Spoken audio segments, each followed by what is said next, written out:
Dear friends, ఈరోజు చిరునవ్వు వెల ఎంత అన్నదాని గురించి ఈ విషయం గురించి పరిశీలిద్దాం. 19వ శతాబ్దంలో ఒక నన్ ఇంగ్లాండ్ నుండి చైనాకు వెళ్ళి అక్కడ మత ప్రచారాన్ని ప్రారంభిస్తుంది. ఆ విధంగా ప్రారంభించగానే బౌద్ధాలయాలకు భక్తుల రాకపోకలు తగ్గడాన్ని ఓ బౌద్ధ భిక్షువు గ్రహించి విషయం తెలుసుకొని ఈ నన్ గురించి అక్కడున్న లోకల్ లీడర్స్కి ఫిర్యాదు చేస్తాడు. వాళ్ళు ఈ నన్ను పిలిపించి విషయం తెలుసుకొని తప్పును ఒప్పుకోమంటారు. ఈమె తప్పును ఒప్పుకోకపోవడంతో వాళ్ళు ఈమెకు మరణశిక్షను విధిస్తారు. మరణశిక్షను విధించిన తర్వాత తలారిని పిలిపించి తెల్లారి ఆమెను ఉరి శిక్ష వేయవలసిందిగా ఆజ్ఞాపిస్తారు.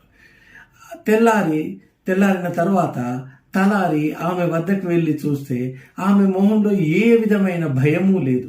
భయం లేకపోతే అప్పుడు ఒక బండరాయిని తీసుకొని వచ్చి ఆ బండరాయి మీద ఆమె మెడను ఉంచమని చెప్తాడు.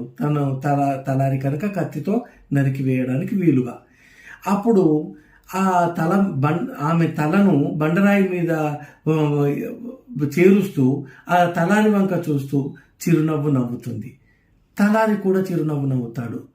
నవ్విన తర్వాత అతను కత్తిని ఎత్తి పట్టుకొని ఒక్క వేటును తెగాలన్న ఉద్దేశంతో ఒక అడుగు ముందుకేస్తాడు, 2వ అడుగు ముందుకేస్తాడు, 3వ అడుగు వేస్తే ఆమె తల తెగిపడాల్సిందే.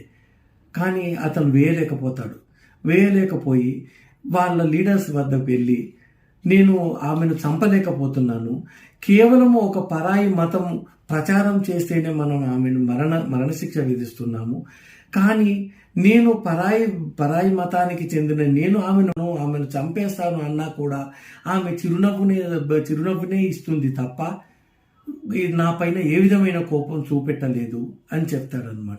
అప్పుడు ఆ లీడర్స్ అంతా ఆలోచన చేసి, బౌద్ధిజం చెప్పేది కూడా ఇదే కదా, ఎదుటి వాళ్ళ పట్ల దయా, కరుణ, జాలి చూపాలి అని. కనుక ఆమె బౌద్ధ ధర్మమే పాటించింది కదా అని ఆమె మరణశిక్షను రద్దు చేస్తారు. Thank you.